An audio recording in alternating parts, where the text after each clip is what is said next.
नमस्कार, मी पंजाब डक. आज आहे 25 जून 2026. मी माझ्या शेतामध्ये आणि या ठिकाणून महाराष्ट्रातल्या शेतकऱ्याला अंदाज देणार आहे. सर्वप्रथम शेतकऱ्याला सांगू इच्छितो की शेतकऱ्यांना आज 25 तारखेपासून आणखीन जवळपास 10 जुलैपर्यंत चांगला दररोज भाग बदलत वेगवेगळ्या भागात पाऊस पडणार आहे आणि सर्व शेतकऱ्याची पेरणी होणार आहे. म्हणून हा अंदाज लक्षात घ्यायचा.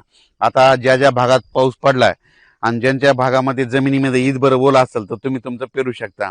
मी देखील आज सकाळी सकाळी कशामुळे आलो की आम्हाला खूप पाऊस झाला, ओल आहे, पण आता ना इथं ट्रॅक्टर चालत नाही, त्याच्यामुळे आम्ही आजचे दिवस पेरणीसाठी थांबवलो.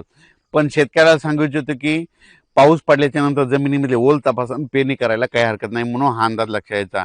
आणि परत सांगतो की काही काही भागामध्ये अद्याप काही ठिकाणी पाऊस पडला नाही, त्या भागात देखील पाऊस पडणार आहे ह्या 10-12 दिवसामध्ये.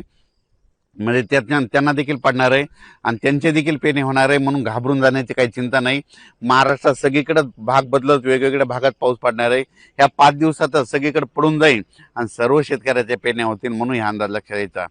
त्याच्यानंतर काय झालं, सोलापूर जिल्हा, धाराशिव जिल्हा, लातूर जिल्हा, बीडचा इकडला कडाष्टी भाग आणि पश्चिम महाराष्ट्रातल्या शेतकऱ्याचे फोन आले. आमच्या भागामध्ये काही भागात पाऊस पडला आणि काही भागात आलाच नाही. तर त्यांच्यासाठी सांगू इच्छितो, म्हणजे आज देखील म्हणजे 26 ते 30च्या दरम्यान मग तुमच्या पश्चिम महाराष्ट्राकडं सांगली जिल्हा, सोलापूर जिल्हा, कोल्हापूर जिल्हा, धाराशिव जिल्हा, हे पुन्हा असं इकडं मराठवाड्यातलं बीड, लातूर ह्या पट्ट्यामध्ये काय होणार आहे, 26 ते 30च्या दरम्यान चांगला पाऊस पडणार आहे आणि त्यांच्या देखील पेरण्या होतील, म्हणून ह्या अंदाज लक्षात यायचा. ह्या पावसात जर चांगली ईद बरोबर गेली तर तुम्ही देखील पेरणीचा निर्णय स्वतः घेऊ शकता. त्याच्यानंतर काय झालं, विदर्भात देखील काही भागात खूप पाऊस पडला, काही भाग जरी उंचीत राहिला असता तर ह्या 2-4 दिवसामध्ये सगळीकडेच पाऊस पडणार आहे आणि सगळ्या शेतकऱ्याच्या पेरण्या होणार आहे, म्हणून हा अंदाज लक्षात घ्यायचा. दुष्काळ वगैरे पडणार नाही, म्हणून हे लक्षात घ्यायचं. उत्तर महाराष्ट्राकडे नंदुरबार जिल्हा झालं, धुळे जिल्हा झालं, जळगाव जिल्हा झालं, नाशिक जिल्हा झालं, त्या भागात देखील काय होणार आहे, जरा जास्तच पाऊस पडणार आहे, म्हणून त्यांनी देखील जमिनीची ओल पाहता तुम्ही तुमच्या पेरणीचा निर्णय घ्यायचा. मुंबईला देखील, मुंबई पुणे तिकडे देखील काय होणार आहे, जे जुलैच्या पहिल्या आठवड्यात मुसळधार पाऊस होईल, अतिवृष्टी होणार आहे, म्हणून ही देखील मुंबईच्या जुलैच्या पहिल्या आठवड्यातला अंदाज लक्षात यायचा. जुलैच्या पहिल्या आठवड्यात देखील महाराष्ट्रात काही भागामध्ये काय होणार आहे, ठिकठिकाणी अतिवृष्टी होईल, काही भागात मुसळधार पाऊस होईल, कुठं रिमझिम होईल, म्हणून जुलैच्या पहिल्या आठवड्यात देखील पाऊस पडणार आहे, म्हणून ही देखील सर्व शेतकऱ्यांना अंदाज लक्षात यायचा. तो पाऊस काय होणार आहे, सगळीकडे नाही पडणार, पण काही भागामध्ये जरा जास्तच पडणार आहे. आणि ज्या तळ्यामध्ये पाणी आतापर्यंत अद्यापही नाही तर ती पाझर तलाव, त्याच्यामध्ये काय होईल, जुलैच्या पहिल्या आठवड्यामध्ये सांगायचं झालं तर उत्तर महाराष्ट्रामध्ये नंदुरबार जिल्हा, धुळे जिल्हा, जळगाव जिल्हा, नाशिक जिल्हा, अहिल्यानगर, इकडे संगमनेरच्या खाली ओझर, पुन्हा निळवंडे धरण त्या परिसरामध्ये कॅचमेंट एरियामध्ये चांगला म्हणजे जुलैच्या पहिल्या आठवड्यात पाऊस पडणार आहे, त्या धरणामध्ये आवक यायला सुरुवात होणार आहे, म्हणून हा अंदाज त्या शेतकऱ्यांना लक्षात यायचा.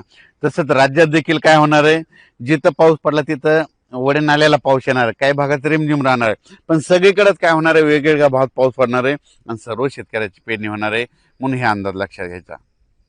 तसेच कर्नाटकचे, महाराष्ट्रातील लगतले शेतकरी ज्यांना मराठी भाषा कळते त्यांना, त्याच्यानंतर तेलंगणा, निपाणी, हे तिखोटी हे परिसरातल्या सर्व शेतकऱ्याला सांगू इच्छितो की 26 तारखेपासून म्हणजे उद्यापासून तुमच्या भागामध्ये पाऊस सुरू होणार आहे. तुमच्या भागाकडे जर पाऊस सुरू झाला तर ते पाऊस काय होणार आहे, महाराष्ट्रामध्ये लातूर जिल्हा, नांदेड जिल्हा, धाराशिव जिल्हा, सोलापूर जिल्हा, कोल्हापूर जिल्हा, सांगली जिल्हा, पश्चिम महाराष्ट्र, कडाष्टी, बीड ह्या परिसरात ह्या परिसरामध्ये चांगला पाऊस पडणार आहे, म्हणून कर्नाटक, तेलंगणा, आंध्र प्रदेश तिकडे काय होणार आहे, म्हणजे 26च्या नंतर पाऊस येणार आहे, 26 ते 10च्या दरम्यान तिकडे पाऊस पडणार, त्याच्यामुळे काय होईल, तुमच्याकडे पाऊस येणार आहे, म्हणून हे पश्चिम महाराष्ट्रातले सर्व शेतकऱ्यांनी हे देखील अंदाज लक्षात यायचा. त्याच्यानंतर मध्य प्रदेश, खंडवा इकडल्या भागातल्या शेतकऱ्याला सांगू इच्छितो की तुमच्याकडे काय होणार आहे, म्हणजे आता हे उद्याच्या म्हणजे 26 तारखेपासून ते 8 जुलैपर्यंत तुमच्या आपलं मध्य प्रदेशमध्ये देखील चांगला पाऊस पडणार आहे. मध्य प्रदेशच्या बाजूचे जे आपले जिल्हे आहेत, बुलढाणा जिल्हा, धुळे जिल्हा, जळगाव जिल्हा, अकोला जिल्हा, अमरावती, वर्धा, नागपूर, भंडारा ह्या पट्ट्यात देखील काय होणार आहे, मध्य प्रदेशकडे पाऊस पडेल, त्याच्यामुळे जुलैच्या पहिल्या आठवड्यामध्ये त्या आपल्या मध्य प्रदेशच्या बाजूचे जे लगतचे जिल्हे आहेत त्यांना देखील चांगला रिमझिम पाऊस पडणार आहे, म्हणून जुलैच्या पहिल्या आठवड्यात ते देखील त्यांच्यासाठी खास करून आनंदाची बातमी